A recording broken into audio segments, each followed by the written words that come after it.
bienvenidos a Sala de Juntas, de nuevo esta semana con ustedes. Un saludo muy especial a ustedes, los televidentes y a nuestros seguidores. Como de costumbre, saludamos nuestro equipo de trabajo, la dama de la mesa, Inés Elena Vélez. Álvaro, buenas noches, muy buenas noches a nuestros televidentes, a nuestros compañeros de la mesa, Robert, Edwin, y como siempre, con invitados de súper lujo hoy. Muy bien. Edwin Torres, de nuevo por aquí con nosotros. Edwin, bienvenido. Álvaro, buenas noches a Robert, a Inés y a nuestros invitados, que hoy vamos a hablar de un tema bien sabroso. Bueno, muy bien. Todas las semanas hablamos de buenas noticias, aquellas buenas noticias reales, de fondo, muy estudiadas, con nuestro compañero Robert NG, quien se especializó en ellas. Robert, bienvenido esta semana también a Sala de Juntas. Bueno, Álvaro, muy buenas noches a ti, a toda nuestra audiencia, a Inés, a Edwin y a nuestros invitados. Y realmente arrancamos con una muy buena noticia. Hace algunos días habíamos mencionado que el neobank Nu había logrado llegar a los 100 millones de clientes en el mercado colombiano, en el mercado de México y en el mercado de Brasil. Pues resulta que acaba de salir un estudio en donde el 43% de las personas que han sacado su tarjeta de crédito con Nu se les ha incentivado el ahorro. Por lo general, cuando uno hablaba de tarjetas de crédito en el mercado financiero, en el mercado de los productos financieros, eso era el coco. Yo voy a sacar una tarjeta de crédito es para gastar más de lo que realmente tengo en cuestión de ingresos, pero con ese producto que ellos han ligado a su tarjeta de crédito, que es la cuenta de ahorro y la famosa cajita, salieron estas cifras. Solamente en Colombia, desde que hicieron el lanzamiento de la cuenta de ahorros y sus respectivas cajitas, se han generado 600.000 cajitas, mejorando el índice de inclusión financiera y con una presencia en el 100% de los departamentos de este país y el 90% de los más de 1.000 municipios que tenemos en Colombia. Roy, ¿y las tasas en la tarjeta de crédito también son más bajas o compiten en el mercado? No, compiten en el mercado. En esas tasas compiten en el mercado. Lo que realmente sí, como neobanco y sobre todo por el contexto de optimización de costos, con lo que están pegando muy fuerte es con la tasa que están ofreciendo realmente alrededor de las cajitas. Porque no hay forma en este momento, por más alta que siga estando la tasa de intervención del Banco de la República, tasas por encima del 11% las vemos es en un CDT, en donde hay una desventaja para el ahorrador, y es que tiene que dejar quieto el recurso, mientras que en la cajita se está pagando un 13% efectivo anual, pero se puede hacer un movimiento perfectamente continuo de recursos de la cajita a la cuenta de ahorros y viceversa. Uno hace alguna cuenta, si hace una cuenta, estoy utilizando la tarjeta Nu al 2.4, no sé cuál, pongámosle el 2.4, pero me están pagando mis ahorritos al 1, o sea que realmente la financiación es del 1.4, o sea, uno tiene ahí ¿se podría hablar en esos términos? Sí, uno puede jugar desde ese contexto financiero. Realmente el costo de los recursos o el costo, digamos, del financiamiento está saliendo mucho más bajo que si se operara en cualquier otro banco o en cualquier otra plataforma de neobancos. Pues muy especial y muy especial la noticia entonces también para esta semana, para todos nosotros. Obviamente, lo prometido esta semana, vamos a tener otro programa de esos saboreados. Tenemos hoy la empresa Puro Verde, un emprendimiento que nace de unas ideas que ya vamos a ver, pero que realmente se vuelve una pyme. Y para eso hemos invitado a Catalina Aristizábal y a Jorge Aristizábal, su padre. Ellos son los fundadores de esta empresa y vamos a trabajar en el desarrollo de este programa con ellos porque hay muchas cosas que aprender de ellos. Saludemos la dama. Catalina, buenas tardes. Cuéntenos, aquí está muy bienvenida a Sala de Juntas. Ahora nos empieza a contar cómo fue este desarrollo de eso, pero está muy bienvenida a Sala de Juntas. Muchas gracias a ustedes por el espacio. Bueno. Gracias, Álvaro. Sí, realmente, bueno, esto es una historia, es una empresa familiar que tiene un génesis. Yo soy una segunda generación que entra, digamos, a complementar el proceso, pues, como de todo lo que ha sido, pues, como este desarrollo. Ha sido como todo muy orgánico en el sentido literal de la palabra. Ahorita, pues, mi papá les va a contar un poco más de cómo empezó este proyecto familiar. Sin embargo, pues esto fue de agricultura orgánica, agroindustria, y luego nos metimos en todo este tema pues como de valor agregado, que es en lo que ya entro yo de pronto como más en la parte comercial y de desarrollo como de propuesta de valor a hacer como una segunda generación y un proyecto dentro de la empresa, pero diferente, y creo que muy necesario también para lo que estábamos buscando todos. Muy bien. Bienvenido también, Jorge. Buenas tardes, pionero, creador. Muchas gracias a todos ustedes. Y sí, pues esto fue una empresa que arranqué con mi hermana hace muchos años. Realmente pues la historia mía empezó en agricultura, ya pues con relación a este tema, con agricultura orgánica. Fuimos los primeros certificados en agricultura orgánica con hortalizas. Arrancamos, ¿En dónde? ¿En Oriente? Nosotros arrancamos en el suroeste. Nosotros arrancamos en un pueblito, un corregimiento que se llama Pueblito, bajando hacia Armenia Mantequilla. Cuando tú bajas como a Heliconia, te bifurcas a la derecha, Claro. es Heliconia, a la izquierda Armenia Mantequilla, ahí arrancamos. Arrancamos un proyecto ahí, luego nos extendimos al oriente. Arrancamos con una marca que en esa época era Agrosolar. Las primeras góndolas en los supermercados aquí a nivel nacional las surtimos nosotros desarrollamos para ese entonces el Éxito y el Ley eran los únicos grandes jugadores acá. ¿Estamos hablando de qué año? Estamos hablando de finales del 89, principios perdón, ya se me olvidó, creo que el 99 y el 2000. Sí, sí, sí. Fue a finales del 99 y el 2000. Y la primera góndola la pusimos en febrero del 2000. Fueron casi que, nos tocó salir casi que simultáneos porque cada uno quería salir de primero, que apenas estaba empezando los pinitos de agricultura orgánica y de productos orgánicos en las góndolas No en había Estados mucho Unidos y en conocimiento Europa. del tema orgánico. No, aquí no había nada, literalmente no había nada. Nosotros nos regíamos por unas normas europeas alemanas. Lo que hicieron fue un copy-paste de las normas europeas a las de acá. Eso es lo que generó demasiada resistencia a la gente para meterse a hacer agricultura orgánica, porque eran unas cosas insalvables. La realidad cuando yo empecé... Y mucho más costoso, o sea, era un precio más alto. No, era un precio impagable, Álvaro, impagable. En ese momento, cuando Es como yo me metí- competir.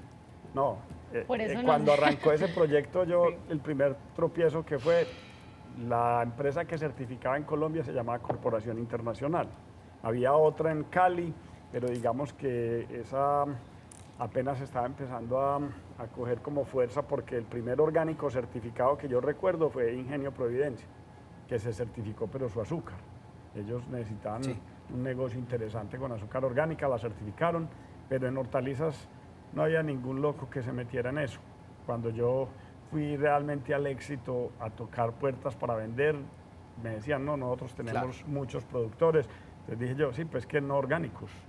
¿Cómo lo, así que orgánicos? ¿Cómo lo codificaron? Porque era orgánico. Entonces, pero esa es una historia pues que no sé si tenemos espacio para contarla porque es una Pero anécdota muy definitivamente lo simpática. codificaron. Sí, y eso fue un reto porque cuando nos codificamos no teníamos nada de productos todavía. Pero bueno, cuando fui a la primer barrera, la certificación en esa época costaba no más 30 millones de pesos. O sea, eso era impagable. ¿Se certifica uno ante qué entidad? ¿El INVIMA? No, era la Corporación Colombia Internacional, que eso es un apéndice del Ministerio de Agricultura. Y son empresas, digamos, Corporación Colombia es de economía mixta, pero hay empresas privadas que te certifican. ¿Cuántos años estuvo ahí en el negocio de orgánicos, Yo de estuve agricultura? 2 años largos tal vez, poco más, 2 años y medio, casi 3 años. Nosotros arrancamos, entonces, ¿cómo rompí la barrera? Yo me fui para la Corporación Colombia en Bogotá. Les dije, eso es imposible certificarse a ese costo, pero yo me quiero certificar. Yo les dije, yo les propongo, yo les pago el 10% de contado, o sea, 3 millones, y lo otro, vámonos y nos sentamos con el Éxito, con el Ley, y yo autorizo que cada que me paguen a mí una cuenta, Le el descuente. 20% se lo trasladen a ustedes por costo de certificación. Buena estrategia. Y fue la única, porque ¿Y dio resultado? Entonces cuando yo me metí ya empezaron en todo ese proceso ya como más gente a tocar la puerta, yo me quiero certificar y redactamos la nueva norma de agricultura orgánica en Colombia. Así arrancó entonces el Así tema arrancó. orgánico. Vea qué interesante, otra historia que no conocíamos, Inés. Sí, pero entonces, después de esa primera semilla, que fue el orgánico, vino una nueva etapa para ustedes como familia y una nueva etapa de cara al mercado, que fue Puro Verde. Por allá, como en la época de la pandemia, ¿por qué no nos cuentan un poquito lo que para muchos fue una crisis? Y que recordemos que aquí también hemos hablado que muchas veces las crisis se vuelven oportunidades, ¿cierto? que de los momentos difíciles surgen nuevas ideas. ¿Cómo nace Puro Verde en la pandemia? Y después de la pandemia, digamos, ¿cómo han seguido sorteando ustedes, digamos, las nuevas tendencias de mercado? Porque en ese momento hubo un comportamiento del consumidor. Hoy, ¿cómo es ese comportamiento del consumidor y cómo lo está afrontando Puro Verde? Sí, bueno, yo creo que tengo que volver atrás ¿Sí? para contarte el nacimiento de Puro Verde, porque de agricultura orgánica pasó un tiempo y luego empezamos, no, mi padre y mi tía, pues porque yo estaba todavía muy chiquita, siempre pues trabajé con ellos, pero era ahí como por los laditos, ¿cierto? Pues cuando uno estaba en el colegio, Por ayuda. que se lo llevaban a trabajar a toda parte. A nosotros. Ay, por aprender, claro. Sí, para aprender. Sin embargo, ellos como en el 2006 desarrollan estas sopas, pues empieza todo el desarrollo y pues ensayo-error, porque obviamente esto pues es un producto que requiere mucho cuidado en su desarrollo, pues porque obviamente tiene una larga vida útil, los ingredientes pues pueden variar en ese transcurso pues de tiempo. Entonces, por el 2006 se empezaron a desarrollar y como eso del 2008 empezamos a venderlas. Recuerdo que íbamos a los conjuntos con un carrito de sopas y vendíamos, y pues si las impulsábamos se vendían súper bien. Sin embargo, pues después de esos impulsos, pues ahí se quedaba, ¿cierto? No había como... ¿De dónde salieron las e-commerce. recetas? O sea, ¿quién es el ideario ahí? La hermana de mi padre, o sea, Mira, la mi tía. historia es lo siguiente. Mi hermana nunca le gustó ser empleada. Ajá. Y ella es muy práctica con las manos en muchas cosas. Y una de sus fuentes de ingreso era hacer sopas. Entonces ella hacía sopas y tamales, como se utilizan en muchas de las familias de clase media aquí en Medellín para sobrevivir. Entonces mi hermana desarrollaba esa sopa, pero le llamaba a las amigas, les encargaba a unos, se las empacaba y así se iba. Cuando yo empecé a trasladarme de la agricultura orgánica a hacer un valor agregado a la industria, pensando en la línea Oreca, yo cada rato le decía, eso lo tenemos que capitalizar, eso lo tenemos que capitalizar. Y la empecé, digamos, como a llevar a que pensara un poquito más allá y no yo hago mis ventas para vivir 2 meses, 3 meses y ya, me quedo quieta y sigo en otras cosas. Como una visión más grande. Empecé a llevarle eso y empezamos a desarrollar. Eso fue un proceso de 4 años, ensayo y error, como le estaba comentando ahora la entrada a Álvaro, que es la idea es entregarte un producto que te sepa, primero que todo, a casa, porque uno en restaurantes, perdón, Sí, es una comida muy se industrial. cansa pues de comer. O muy gourmet, pues, como y que- cuando uno Demasiado empieza a gourmet. hacer un valor agregado para la gente, uno piensa, no, pues entonces vámonos con la receta del chef tal, pues porque esto es un valor agregado, ¿no? Para mí el valor agregado es la casa. O sea, que cada que te comas una sopa sientas como si te la estuvieras comiendo en tu casa. Entonces empezamos a trabajar. Eso nos demoró más o menos 4 años, el desarrollo. ¿Por qué? Porque haga la sopa, testéla a los 2 meses, testéla a los 3 meses, testéla a los 4 meses. Ah, esto se vinagró. Vuelva y arranque de cero, testéla. Ve, no se nos vinagró, pero es que Claro. ya la papa sabe como arenosa, Sí. ya Jorge, Está yo eso creo, no que, funciona. yo creo que ahí tenemos una primera inspiración, una primera enseñanza que nos parece bien importante, y es esa que usted acaba de decir en sus palabras, es que a esto hay que darle kilometraje, a esto empezar a darle kilometraje. Así empiezan los negocios. Mire que no era un negocio todavía, pero era algo supremamente exitoso, y así arrancó Puro Verde. Vamos a continuar con ellos conversando mucho de cómo inició esta empresa y sobre todo ese portafolio que tienen tan bonito. Vamos a un pequeño corte, ya regresamos.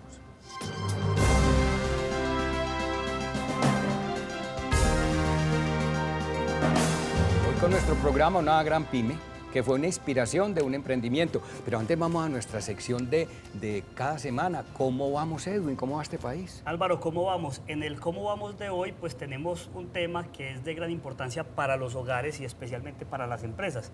Y es que el pasado 20 de julio se instalaron nuevamente las sesiones del Congreso de la República, en las cuales se van a debatir algunos temas que son muy relevantes para el bolsillo de los colombianos. Entre esos hay 2 que quiero tocar hoy.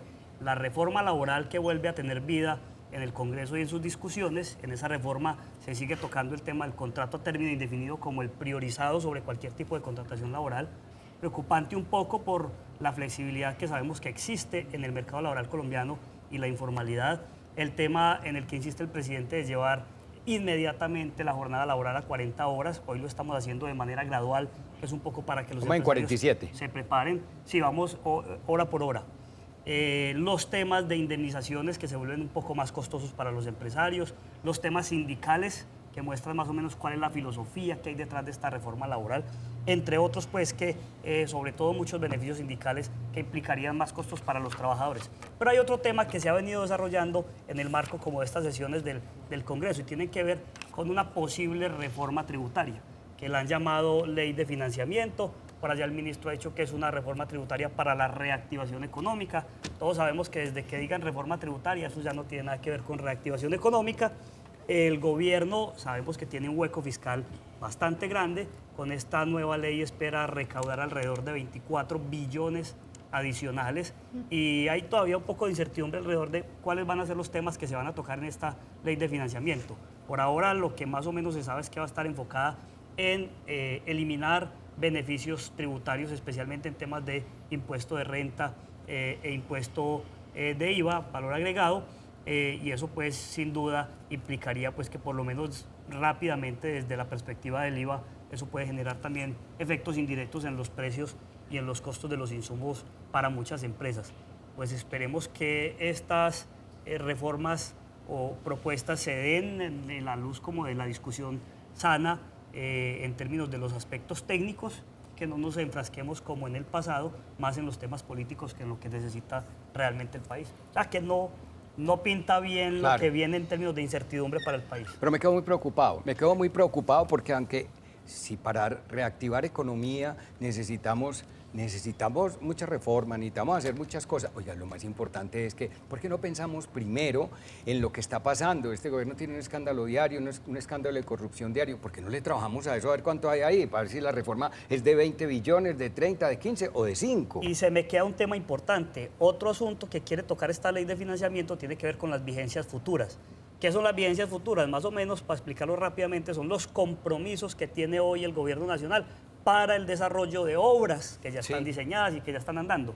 Entonces, lo que quiere un poco el gobierno para liberar caja es modificar las vigencias futuras y eso afectaría a proyectos como el tren ligero de la 80, el metro de Bogotá y la gran parte de las obras de infraestructura que muchas de ellas están en Antioquia. Porque todos pensamos mucho, Robert, es que bueno, sí, otra reforma tributaria, ahogamos más la empresa, otra reforma laboral, obviamente el trabajador requiere mejor bienestar y demás, y en eso hay que trabajar, pero pensemos un poquito antes en cosas como, por ejemplo, la eficiencia en todo el Estado, ese tipo de cosas me preocupan tanto. Cuando uno le van a hacer una atención en una empresa gubernamental, uno dice, aquí hay 2 puestos en uno, pues aquí podemos hacer uno, y hay 2 adicionales, Robert. Pero yo sí quería, Álvaro, si me permites complementar un poco lo que señala Edwin, en función de que todo esto que pretende hacer el gobierno lo que hace es deteriorar aún más las posibilidades que tenemos nosotros en materia de calificación de deuda. Hay que tener presente que hace muy poco el Congreso precisamente le aprobó un cupo adicional de endeudamiento por 17.000 millones, ¿cierto? Las agencias A una tasa calificadoras... alta. Las agencias, falta cómo van a endeudarse, pero se han venido endeudando una tasa muy alta, porque miremos la tasa de referencia del Banco de la República en lo que está. Acá el riesgo realmente es que tocar las vigencias futuras es para las agencias calificadoras un riesgo mucho mayor de incumplimiento en los compromisos y en los pagos de una mayor deuda en el horizonte temporal de mediano y largo plazo, en una situación en donde debemos pensar es en cómo optimizar realmente el recurso. Estamos hablando de un presupuesto de más de 500 billones de pesos, que si lo asociamos resulta ser el doble de lo que se gastó realmente en un año como fue el año de pandemia. Entonces es realmente indescriptible la forma tan ineficiente como se ha venido gestando el gasto público y hacia lo que va a conducir. Porque es que pensemos, ya aprobaron una reforma pensional. Muchos, o al menos yo hablo en el caso personal, estoy esperanzado en que alguna de las demandas que hay alrededor de la Corte Constitucional tumbe la reforma pensional, pero a partir del año 2050 no van a haber recursos y va a aumentar el endeudamiento incluso para cubrir ese pasivo pensional que se va a generar. Entonces, estamos acabando realmente con el futuro de mediano y largo plazo del país. Nos podemos quedar ahí. Es que es muy importante saber que, por ejemplo, mire el tema de subsidios. El tema de subsidios es un tema que se requiere, que es bien importante y que uno se alegra que se le pueda dar esos subsidios que hoy se están dando. Pero vía que vía endeudamiento, vía no ingresos, o sea, no produzco esos ingresos, sin embargo me los gasto, o sea, es algo que económicamente va en contra de lo que es cualquier cadena. Para que empatemos con el tema de nuestros invitados, que es bien interesante, la reforma laboral hoy pone en riesgo la productividad presente y la ley de financiamiento está poniendo en riesgo la productividad futura, que es un poco el asunto que hace que tengamos invitados como los de hoy, y es buscar cómo hacer que las empresas sean más productivas y competitivas en sectores como este, que entre otras cosas yo les quería preguntar para volver al tema es cómo han jugado con el asunto de los costos, porque sabemos que producir alimentos orgánicos naturalmente es más costoso que lo que se encuentra en el mercado, y entonces hay una barrera de entrada de la que nos contaba ahorita Jorge, que era el tema de las certificaciones, pero hay otra barrera económica que tiene que ver con los costos. ¿Cómo se puede jugar con eso en una empresa de estas? Mira, yo te quiero hacer énfasis, la comida de Puro Verde no podemos decir que es orgánica, ¿ok? La comida de Puro Verde es natural. Perdón, pero leí por ahí que sin saborizantes, Sí. sin colorantes, sin espesantes, o sea, Ahí tiene es una cuando ventaja yo te digo que es comparativa. natural. Natural es que las sopas nuestras no tienen nada distinto de lo que hacía la abuelita de uno, la mamá. O sea, de hecho, ni siquiera utilizamos condimentos de químicos sintéticos, ni ultraprocesados, que es lo que, no quiero hablar pues marcas específicas, cuando tú coges un cubito de algo y se lo echas, un polvito y un sobrecito de algo y se lo echas. Glutamato de sodio. No, nosotros no tenemos nada de ¿Se eso. saboriza con qué? Con pimentón, cilantro, o sea, los aliñitos que hacía la mamá, la abuela, lo que Productos sea. naturales. Lo único que nosotros le aplicamos algo adicional es al mondongo, porque sí o sí tiene que llevar triguizar. Un mondongo sin triguizar se le pierde la esencia al mondongo, aunque lo tratamos de hacer, pero le faltaba El el sabor. catalizador del mondongo. Entonces, definitivamente es lo único que nosotros tenemos, que se le tiene que echar triguizar. Yo le tengo un amor al triguizar porque con eso me criaron a mí, era el negocio de mi padre y con eso me criaron vendiendo el Además triguizar queda de con Colombia. colorcito lo que se No, hace, es ¿cierto? que Ese es es lo el que le da azafrán. la esencia del mondongo es el triguizar. Claro. Si no, pues es Del una sopa de mondongo paisa. callo, una sopa de callo más. Pero miremos antes de que llegue la reforma, saboreémonos aquí con el portafolio. Sí. Descríbenos el portafolio, Catalina. Sí, mira, pues Puro Verde tiene una línea de sopas principalmente ajiaco, sancocho, frijoles, crema de tomate, crema de auyama. También hay un Lentejas. aderezo, lentejas. De hecho, pues ya Por ahí vi estamos un sacando caldo de costilla caldo de deliciosa, costilla. Sí, tenemos como varias para que ciclistas. están en piloto para ciclistas y para gente en Bogotá que le encanta desayunar después de fiesta, después de lo que sea un caldo de costillas. Sí. Es bien típico, entonces la idea de Puro Verde es como que la gente pueda encontrar esa misma comida que siempre come en casa, pues pero ya lista, o para los que viven solos o las personas pues que no les queda tiempo de cocinar, o un domingo que la gente le da pereza. Tener esa opción no solamente que te sepa igual, sino que sea natural, saludable, que no te caiga mal, porque estos espesantes que utilizan muchas veces para las sopas pues son bien pesados para muchas personas. Entonces el tema de sabor va complementado con salud, con practicidad. Esa es como la idea que ha sido como Esa es retadora. como la propuesta Sí. de valor de La Puro propuesta Verde. de la marca, del exacto, de la negocio, marca. sí. Y lo que ha sido complejo también aquí posicionar, porque si bien hay mercados que están muy desarrollados en esta categoría de comidas preparadas, congelados, Estados Unidos tú ves 4 o 5 pasillos de congeladores llenos de opciones. Aquí la gente en Colombia no era tan abierta a eso hasta la pandemia, que ya de pronto empezaron a decir, bueno, es que me toca, es que yo estoy acá en la casa trabajando, entonces ¿qué? Domicilio diario, pues no se puede. Claro. Entonces ahí empiezan estas opciones que de pronto empalmo un poquito con la historia que te estaba contando Sí. ahora. Nosotros, bueno, estas sopas de 2006 se desarrollaron, las comercializamos, las exportamos y eso pues en su momento, por muchas razones yo creo que no cuajó. Luego pues nos enfocamos en, pues como empresa la planta se enfocó en maquilas y en exportación como de commodities, cosas congeladas, pero de fruta, pulpa. Y aquí también teníamos como unos restaurantes y cuentas a las que le vendíamos, pero todo era maquila, o sea, todo era una demanda de un tercero y teníamos un montón de productos buenísimos, que pues, y yo por el contrario soy, en vez de saber, no sé, hacer una arepa, yo pues en producción no sé nada, ni técnica, ni cocina, o sea, nada ¿Qué de eso. estudiaste, en el- Catalina? Yo soy en el administradora, comercial. sí, yo Todo soy administradora de negocios. se te nota. Yo soy súper comercial, Ajá. exacto, entonces, y me encanta ver como las tendencias y saber cómo de pronto qué necesita la gente, cómo se le puede servir a alguien, entonces con estos productos tan buenos.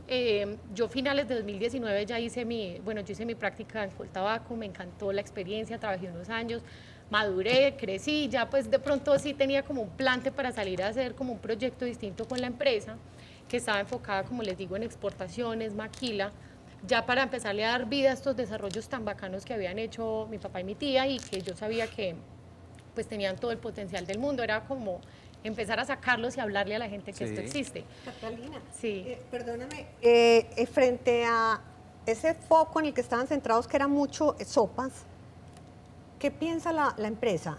¿Especializarse y seguir, digamos, como profundizando esa línea o diversificación? Que aquí hablamos mucho de eso. Sí, y a mí me encanta también ese tema porque es una pregunta que nos hacemos mucho también. Sí. Hoy en día pues nos hemos venido posicionando el concepto no solo de la comida congelada, que te decía pues la gente aquí no era muy fan porque pensaba que eso no sabía fresco, que eso sabía viejo, que eso que no era bueno o que no era natural. Ya hemos venido como enseñándole a la gente a consumir estas opciones y ya después que tú encuentras esto es como cuando Rappi y Uber te enseñaron a usar sus servicios que ya uno después no se sale de ahí fácil. Muchas personas ya utilizan estos productos en su día a día. Entonces, pero sabemos que no todo el mundo quiere comer sopa todos los días y que hay otras opciones muy interesantes que explorar en el tema de congelados. Entonces, hoy en día, si tú te metes a la página, tú ves que hay otras lasañas, pastas, tenemos como otros productos que están en piloto. Y sobre los cuales vamos a lanzar una línea pronto, pero la idea es irnos expandiendo en el tema de comida lista para darle opciones a la gente. O sea, finalmente, Puro Verde, más que hacer como una línea de sopas, es una marca que se enfoca en solucionarle un problema a las personas que no quieren cocinar, las personas que no tienen tiempo o de pronto los adultos de edad que viven solos y que pues no les gusta Infinidad, tener a nadie. tiene una infinidad, Sí, de eso utilidad, nosotros Robert. nos Sí, dicen realmente. que hasta para clínicas, perdóname, que para hospitales, nos dicen de todo, pues las Que aplicaciones. privilegian bienestar Sí. y flexibilidad, rapidez.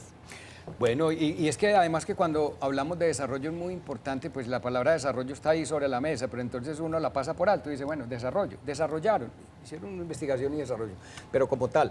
Pero miren que detrás hay muchas cosas, y uno le va a decir a esto, hombre, se conserva en la cadena de frío hasta congelado hasta 24 meses, pues entonces hay que esperar con unas muestras 24 meses, no es que haya una fórmula mágica que permita hacer ese tipo de cosas, o sea, detrás del desarrollo vienen muchas cosas y seguramente hubo muchos fracasos que ya vamos a mirar más adelante. Ahora vamos con nuestros anunciantes, vamos a un pequeño corto, ya regresamos.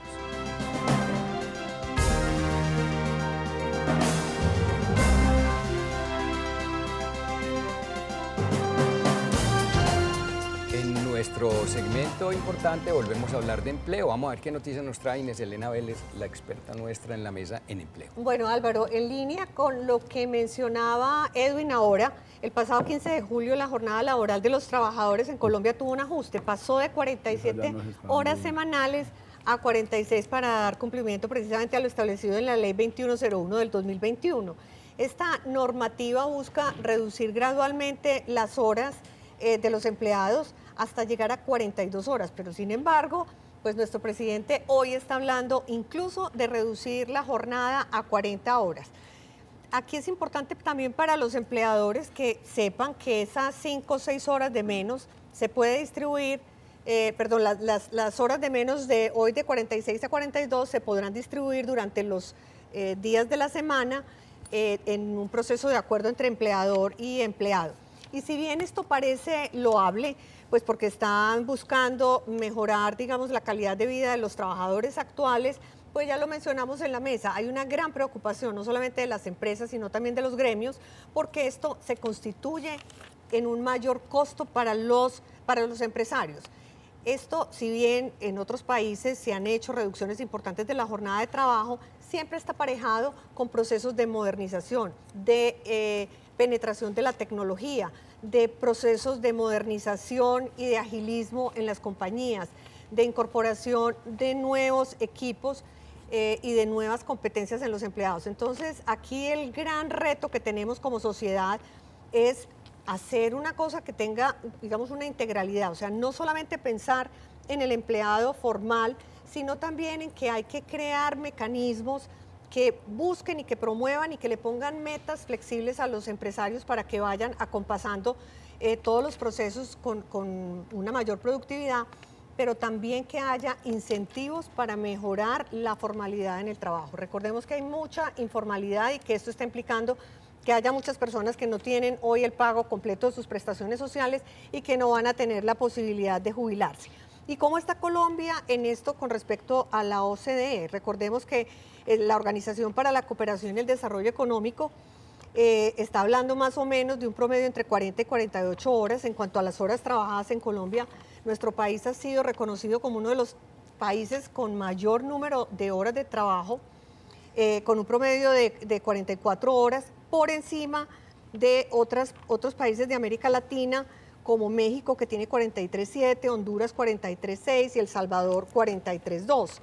Pero está muy cerca, por ejemplo, a otros países como Chile, que tiene 44 horas semanales, Turquía, Israel con 42 horas semanales, y recordemos pues que Israel es un país en donde la tecnología y el conocimiento se ha desarrollado pues de manera muy, muy importante. Entonces no es solamente decir reduzcan la jornada de trabajo, esto tiene que estar haciendo parte de una política de acompañamiento a las empresas para que hayan condiciones para que esto no se vuelvan costos mayores, que se vuelva en riesgos de la sostenibilidad de las empresas y que por el contrario desestimule a los inversionistas a incrementar sus niveles de inversión y generación de empleo en nuestro país. Contrarrestando esto, pues el Fondo Monetario Internacional hace una estimación del nivel de la tasa de empleo en Colombia hacia finales del año 2024. Hoy estamos en 10.3. Esto se traduce en que en este momento tenemos 14 millones de personas que están fuera de la fuerza de trabajo y 2 millones de personas desocupadas. La estimación hacia finales del año estaría rondando 9.9 al cierre del 2024 y para el 2025 del 9.6. Esperamos que esto realmente dé cuenta de mayores empleos y de verdad de una dinámica económica que empresas como Puro Verde, que tenemos hoy sentada en la mesa, pero muchas otras que han pasado por aquí por sala de juntas, pues contribuyan a que estas tasas sigan disminuyendo para beneficio de nuestro país. Y como siempre, la noticia de oportunidades de empleo. Hoy tenemos a Ecopetrol. Ecopetrol está buscando talentos de la industria a nivel global, personas que sean íntegras, creativas, colaborativas, que actúen pues de una manera apasionada por la excelencia, trabajadores que se relacionen de manera diferente. Acordémonos que hemos hablado aquí de conectarse con los otros, reinventando lo que son y que hagamos pues digamos un mejor aporte a la compañía. Para encontrar estas ofertas vamos a tener como siempre el link al que se pueden inscribir porque hay oportunidades. Entonces en la pestaña donde dice trabaje con nosotros, en Ecopetrol, en el link que van a ver en el programa, buscar la opción oportunidades laborales vigentes. Como siempre, buscamos que muchos de nuestros compañeros colombianos, otros ciudadanos y televidentes que están buscando empleo encuentren alternativas, y aquí está esta de Ecopetrol. La próxima semana espero traer nuevas oportunidades. Muy bien, Inés, muchas gracias. Bueno, volvamos a nuestro tema, Robert. Nuestra empresa de hoy, Puro Verde. Bueno, hay dos cosas de nuestros invitados que a mí me impacta mucho, y es que cualquiera podría pensar, sí, una historia que surge como una evolución natural de lo que tiene que ver con esa, digamos, agricultura orgánica, pero realmente le generan un valor. Y algo decía Catalina ahorita que me impacta mucho, y es sobre todo el análisis de las tendencias. Los pequeños negocios, los emprendimientos que se van transformando y que van creciendo en muchas ocasiones olvidan realmente hacer una lectura de las tendencias. Yo revisaba, y sobre todo la época de la pandemia trajo un cambio en el mindset de los consumidores. Prácticamente ustedes le están apuntando a dos tendencias que vienen reconfigurando el mercado del consumo de los alimentos, y es uno, la tendencia a comer de nuevo sano, a comer de nuevo natural, en donde Colombia incluso impacta y le gana a mercados como el peruano, como el chileno, como el ecuatoriano, en cuanto a un público que está más ávido de productos naturales, pero también le pegan mucho a lo que es el mercado o los alimentos tradicionales. O sea, romper ese fast food por lo que es el slow food, ¿cierto? ¿Cómo hacen o continuamente cuál es el ejercicio. Quisiera que Catalina nos explicara en analizar esas tendencias que permiten ir de la mano con un mercado que uno podría pensar que es muy tradicional, pero que realmente me imagino está lleno de jóvenes, de ejecutivos que no tienen tiempo para cocinar y que están cansados de comer en restaurantes y que incluso, como lo señalaban, les ha permitido llegar a otras ciudades como es la capital del país, cuando hablabas del caldo de costilla.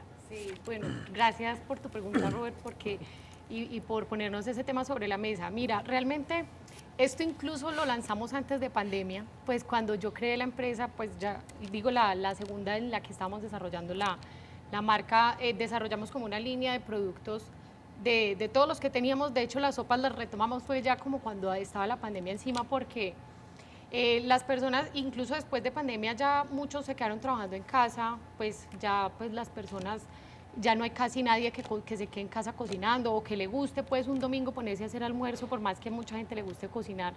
Realmente es eso vinculado como esa opción de tener el calienta y sirve y listo, pero a la vez tener tu comida slow food, como lo dices tú, que es algo saludable, que tú te lo vas a poder comer pues como en el día a día, más leer como todas esas tendencias de consumo como colombianos. De hecho, nosotros en esa lectura de mercado nos dimos cuenta que, bueno, como tenemos esta trayectoria de exportación, hay un mercado muy interesante con los colombianos que están lejos, que aquí no solamente le estás diciendo, bueno, tenés tu comida lista, no vas a tener que cocinar, es saludable, pero adicionalmente, pues hay colonias colombianas que no tienen como tanto acceso a la comida típica, como lo es un país como Dubái, que estamos enviando producto.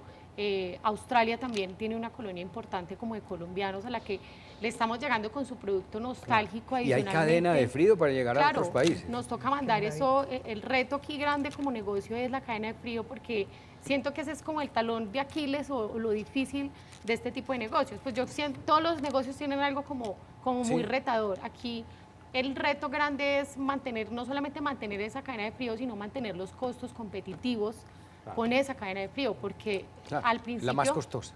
Es costoso, y cuando tú vendes poco volumen es mucho más costoso. Entonces, arrancar fue muy retador, porque pues nosotros cuando empezamos a enviar a supermercados mandé 2 o 3 cajas y tenés que mandarlas refrigeradas, o sea, congeladas, perdón. Entonces, cueste lo que cueste, yo creo que la apuesta era, seguíamos ahí y nosotros finalmente tenemos que leer, bueno, qué quiere la gente comer en su casa, porque al final nosotros nos acoplamos bajo esta metodología para que tú puedas comer un producto natural. La primera regla del marketing. Exacto.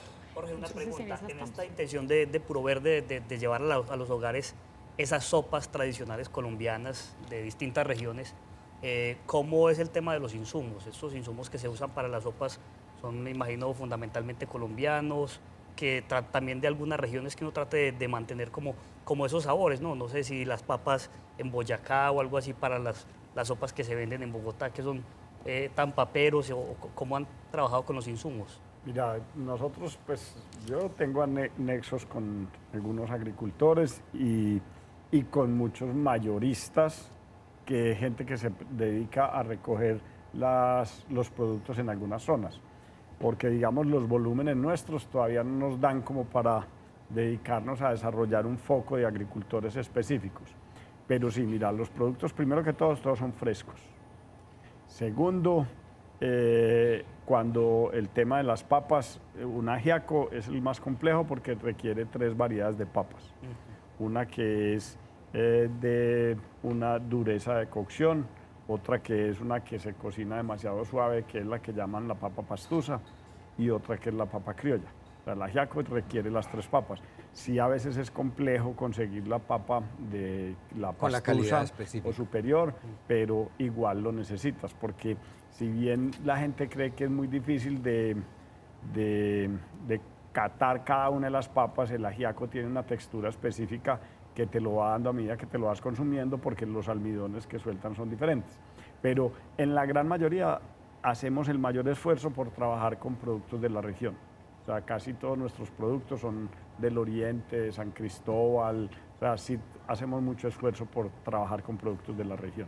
Qué bien. Y Catalina, digamos, en ideas, en cabeza de tu generación, como una generación ya segunda, que ya viene de un trabajo bien importante con tu padre y tu tía, ¿en qué crees que se han equivocado?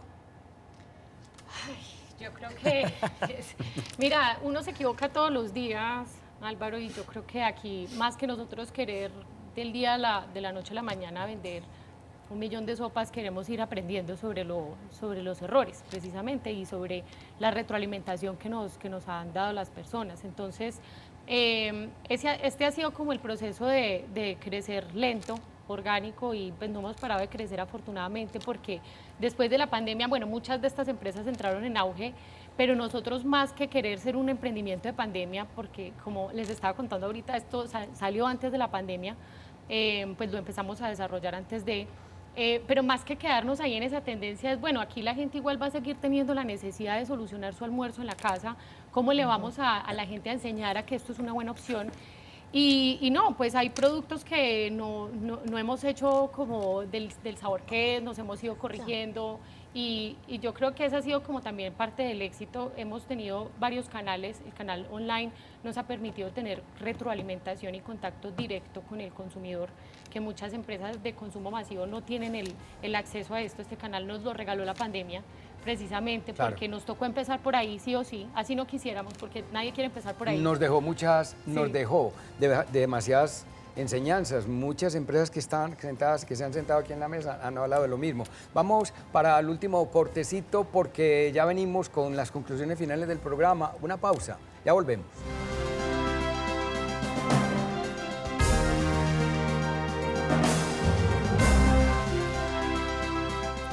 Muy importante cuando hacemos este tipo de preguntas, porque son preguntas más que capciosas, son preguntas inspiradoras para que la gente, el emprendedor que está ahí, detrás de esas cámaras, detrás de ese portátil, de ese celular que nos sigue, pueda entender qué dificultades se tienen en una empresa como esta. Los dineros no llegan ahí mismo, las utilidades tampoco. Por aquí nos enseñaron también a alguien que nos dijo algo muy bonito, me dijo, hago utilidades para crecer, no para distribuirlas. Y estaba en una empresa de unos 10, 12 años. Entonces es muy importante todo ese tipo de enseñanzas que nos están dejando. Para Jorge, ¿qué es, y siguiendo esa línea, lo más difícil en Colombia para hacer empresa? Yo digo que para hacer empresa se requieren múltiples cosas, pero lo más importante es pasión. Eso, yo creo que eso no se hace, con eso se nace. Si vos tenés la pasión para trabajar, ahora... Es más fuerte la pasión que todos los obstáculos que tenemos. Es que si vos tenés pasión, mira, a mí me dicen mis hijas que yo trabajo mucho y yo digo que yo no trabajo nada, porque es que realmente ¿Te lo disfrutas? no me siento trabajando. Y sí quiero dejar un mensaje que para mí es muy importante: yo no trabajo para mí, yo trabajo para mis nietos. O sea, uno no vive sin un día a la vez. El pasado se fue, el futuro no ha llegado. Si usted se disfrutó el presente y fue exitoso en su vida, si no se disfrutó el presente, no hizo nada. Sí. Ahora, la meta mía es, yo cuando arranqué esto, yo lo arranqué, para mí hay dos cosas. Uno, yo arranqué como negocio. Un negocio nunca será una empresa. Lo bonito del negocio es que si vos trabajas, ganas, si no trabajas, no perdés. Cuando te metes a hacer empresa, ahí sí. Sí. Trabajes o no trabajes, puedes ganar o perder. Y hay unos costos fijos, hay un taxímetro Ya te marcando metes en ese baile. Cuando tomé yo la decisión de volver mi negocio empresa, cuando vi que Catalina tenía la pasión, el empuje y las ganas de seguir un camino. Entonces ahí dije yo, bueno, yo ya no trabajo para mí, ni trabajo para ella, yo trabajo para la tercera generación. O sea, mi futuro yo no me veo, pues si la vida me lo permite y disfrutar de grandes beneficios y abundancia, pues será un premio. Claro. Pero Jorge, y ve mi visión. uno que la inversión que hizo en la universidad está gratificándose, Inés. Bastante. Catalina, ¿cuáles son, en tu opinión, digamos, en esa carrera que has hecho, esos factores críticos de éxito para sacar adelante un emprendimiento que hoy es exitoso y que mira el mundo con ese optimismo y que le sirva a los televidentes también como consejo, porque hay muchos que están viéndonos y que tienen más o menos situaciones similares a las de ustedes? Sí, bueno, nosotros pasamos por una época muy retadora, porque si bien Puro Verde fue como una de las categorías beneficiadas del de la pandemia, claro, la gente empezó a consumir un montón congelados, esto se disparó. El contrapeso era muy fuerte porque la planta, cero, o sea, nosotros vendíamos a puros restaurantes, entonces fue mucho lo que tuvimos como que sostener, pero yo siento que si tú tienes como muy claro hacia dónde vas, siempre hay una solución para todos los problemas, o sea, yo creo que uno tiene que tener la mente como muy clara todos los días para levantarse a resolver, porque a veces uno se ve como contra la espada, la pared, y lo que tú dices, y la economía, y las noticias, y tanta cosa como tan retadora, y los impuestos, o sea, todos los retos que conlleva una empresa, uno se tiene que levantar a resolver, y sobre todo el factor de éxito que es primordial es tú hacer las cosas para cumplirle a un cliente pues para suplirle a un cliente una necesidad, o sea, tú tienes muy claro que tú estás solucionando algo y mientras tú lo soluciones bien, mientras tú lo comuniques bien, mientras tú generes una buena experiencia con un cliente y el cliente pueda vincular eso a una marca y lo retenga, la empresa va a seguir siendo Creciendo. exitosa. Entonces, tú tienes que tener ese feedback constante y ser como muy humilde en entender que estás haciendo mal para corregirlo Claro. rápido. Y ahorita tú me preguntabas algo sobre los errores que me parece muy, muy importante en este crecimiento orgánico, que yo lo valoro mucho. Y es que cuando tú metes las patas en esta escala, las metes a baja escala también. Entonces puedes ir corrigiendo. En cambio, cuando uno llega a querer tapar el sol con un dedo, el afán, que es como algo de tanto Crecer como de desmedidamente. y que quieres crecer desmedidamente y mostrar números y resultados en un tiempo pues, inorgánico, poco natural, pues una metida de patas va a ser muy grande y ya después sobre eso corregir va a ser muy difícil. Claro. Entonces, ese crecimiento orgánico y leer mucho a la gente, trabajar por esa convicción, con esa pasión, no pegarte tanto como de la plata, porque tú, pues obviamente todos trabajamos por tener una empresa con beneficios, pero sobre todo porque sea sostenible. Y si tú ves que el producto sigue mejorando y Sí. creciendo y que la gente le está resolviendo algo y está agradecida con eso, Y vas por buen camino. Sabes que uno ve eso en la mesa, sobre todo en las empresas triunfantes, en las empresas exitosas como la de ustedes y otras que hemos tenido. La verdad es que la pasión, y ellos se saborean como se saborean ustedes, como nos saboreamos un No, y la caldo. plata y viene todo por lo demás. añadidura, Saborear como la un sopa. resultado. Robert, Bueno, para nosotros acá en Sala de Juntas siempre hemos tenido como premisa que los empresarios son realmente no solamente los protagonistas, sino los héroes de este país.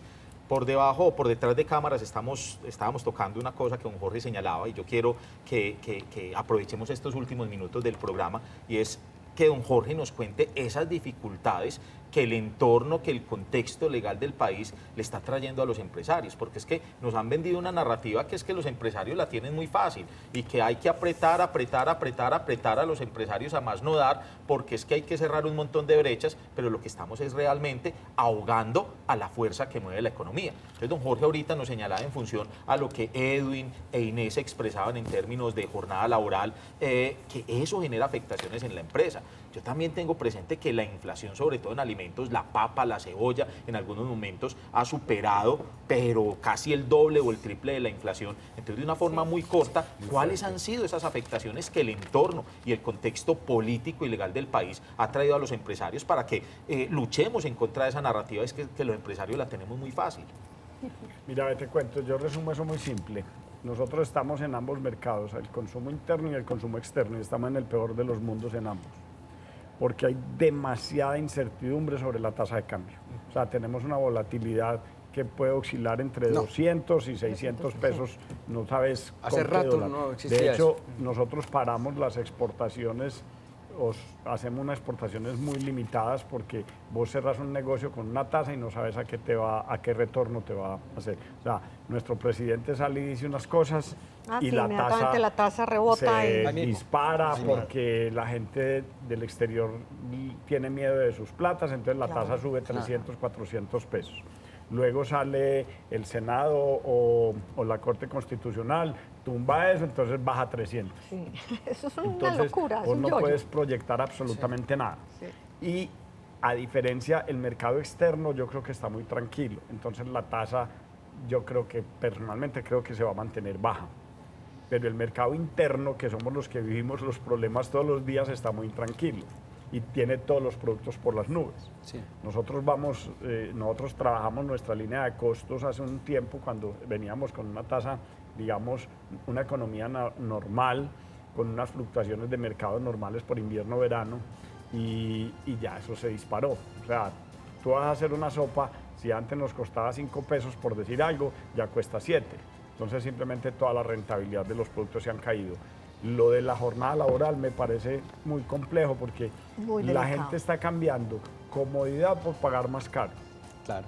Nosotros para nosotros, la gente, a mí me da risa cuando la gente cree, no, es que tenemos que producir lo mismo en menos tiempo. A Claro, mí me da risa. pero quiero decirle, Jorge, algo, y es que ustedes en el análisis que hicimos del estudio de las empresas, cuando las traemos aquí, tienen unos precios muy buenos con una calidad excelente. Es decir, Sí. uno analiza esos precios están acorde. Buscando un grupo objetivo, un nicho supremamente más grande. Se nos acabó el Correcto. tiempo. Jorge, vamos a hacer unas pequeñas conclusiones que siempre Dale. hacemos al final. Dale. Vamos, Robert, ¿qué concluimos hoy? No, yo me quedo con esta parte final incluso que venía señalando don Jorge, y es que nos concienticemos de que los empresarios realmente son los héroes y el motor de este país. Si nosotros no generamos empresas, no se generan empleos, no se recaudan tributos y realmente entonces tendríamos muy complejo el futuro de corto, mediano y largo plazo para el país. Muy bien, Inés. Yo celebro que haya empresas como Puro Verde, Quijotes como Catalina y Jorge, que le apuestan todos los días y que, como decía Catalina, se levantan con un objetivo claro de resolver las situaciones. Siempre habrá dificultades. Yo estoy con Robert, ojalá fueran menos, ojalá tuviéramos un gobierno mucho más pro empresa, porque de ahí sale el empleo, de ahí sale la riqueza, de ahí salen los impuestos de los que vive el gobierno y con los cuales hace obras. Entonces, felicitarlos, además contarles que yo soy una fan de las sopas y que me voy súper antojada a probar Me esos encanta. productos de Puro Verde. Súper. Muy bien. Muchas gracias. Edwin. Gracias. Álvaro, pues yo creo que una conclusión interesante es que los emprendimientos no tienen que salir de cosas muy sofisticadas. Lo que vemos es Sí. que gran parte de los emprendimientos que nos han venido presentando en el programa y que han crecido salen de productos tradicionales o históricos o nuestros muy propios. Lo que es muy importante aquí es la forma en la que se desarrolla y ahí Sí. es importante pues felicitar a Jorge y a Catalina por el trabajo que han hecho. Y nos enseñó una cosa muy bonita, que la repetimos otra vez al final del programa. Démosle kilometraje a eso. Hay una idea, hay un producto allí y nos está yendo bien, pues vamos.